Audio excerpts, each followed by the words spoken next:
Starting with the name of Allah, who is the most beneficent and the most merciful. Dear students, welcome to the Quick Learn Academy by Arusa Iram. In today's lecture, we will cover the Physics class 10th, chapter number 16, its textbook exercise objective type questions.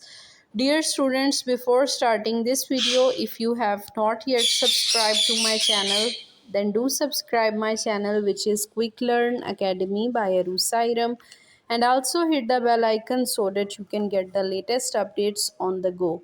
Dear students, chapter number 16 physics class 10th के just 7 MCQs हैं and these are very important and easy. So now let's get started. The first MCQ is the process by which electrons are emitted by the hot metal surface is known as.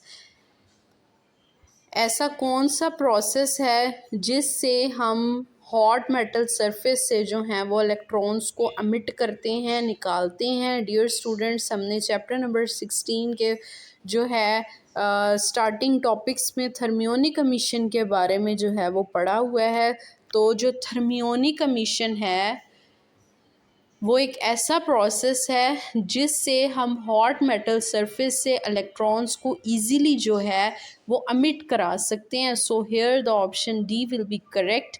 Second MCQ is the particles emitted from the hot cathode surface are. ऐसे particles जो hot cathode surface से निकलते हैं dear students, उन्हें ना तो positive ions कहा जाता है, ना नेगेटिव आइंस और ना ही protons. These are exactly the electrons. इनको इलेक्ट्रॉन्स का नेम दिया जाता है. So here the option D is correct. Third MCQ is the logical operation perform by using this gate is. Dear student, screen के ऊपर जो है वो आपको एक गेट दिखाई दे रहा है which is same like as and gate, और उसके आगे एक छोटा सा इन्वर्टर लगा हुआ है. जब भी एंड गेट के साथ इन्वर्टर लगा हो तो डियर स्टूडेंट्स वो वर्क करता है as a NAND gate. So this is the diagram of the NAND gate. So here the option C will be correct. Fourth MCQ is NAND gate can be formed by using two. NAND gate जो है वो कौन से to gets को use करके बनाया जाता है? Here option C is correct. Fifth MCQ is the output of two input NOR gate is 1. NOR gate की जो है वो इनपुट हमारे पास कब 1 होगी? डियर स्टूडेंट्स, इसका आंसर ये है कि जब दोनों की दोनों हमारे पास इनपुट्स ज़ीरो होंगी तो तब हमारे पास यूजुअली नॉर गेट के अंदर तो दोनों वैल्यूज़ अगर हमारे पास ज़ीरो आ रही हों तो आंसर जो है वो ज़ीरो ही होता है. लेकिन नॉर गेट के अंदर क्योंकि ये इन्वर्ट कर देता है, नॉर गेट में आंसर 1 तभी आएगा जब हमारे पास दोनों गिवन इनपुट्स की वैल्यूज़ जो हैं वो ज़ीरो होंगी. So here the option C will be correct. Six MCQ is if x is equal to a dot b then x is equal to 1 when. अगर आपके पास जो है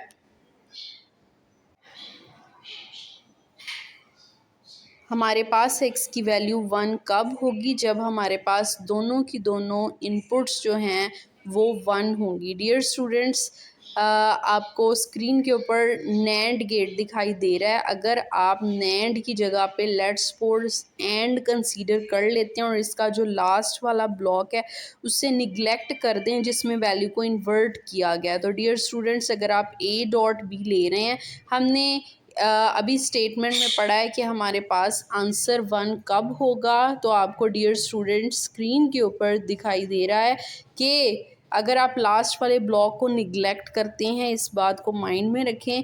आंसर 1 a डॉट b का कब 1 आया है? जब हमारे पास दोनों की दोनों इनपुट्स जो हैं वो 1 होंगी, तभी आंसर जो है वो 1 होगा एंड गेट का.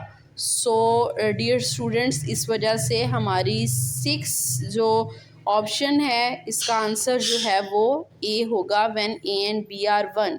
7 MCQ is the output of NAND gate is 0. NAND gate की आउटपुट 0 कब होती है? जब हमारे पास दोनों इनपुट्स 1 होती हैं। अब ऐसा क्यों है, इसके लिए आप स्क्रीन पे देखें। नैंड गेट में एंड गेट की वैल्यू को अगर आप इन्वर्ट कर देते हैं, मींस एंड गेट वाली जो ज़ीरो वाली वैल्यूज़ हैं उनको 1 और 1 को ज़ीरो कर देते हैं, तभी आपके पास डियर स्टूडेंट्स नैंड गेट बनता है। लाइक आप एक्स, इसका एक्सप्रेशन देखें, x equal to a dot b bar. A b की आप वैल्यूज़ लें, ए डॉट बी कराएं और ए डॉट बी का जो आंसर आया हुआ है इसे आप इन्वर्ट कर दें। तो डियर स्टूडेंट्स हमारे पास आंसर जो है वो ज़ीरो कब आया है, जब हमारे पास दोनों इनपुट्स ए एंड बी 1 हैं, तभी हमारे पास आंसर जो है वो ज़ीरो आया है। तो डियर स्टूडेंट्स इस तरह से आपने अपने इन ऑब्जेक्टिव टाइप जस्ट 7 हैं, इनको अच्छे से प्रिपेयर कर लेना है। For further updates, stay connected and stay tuned. If you like my video, then do like, share, comment, and subscribe to my channel. And thank you so much for listening me.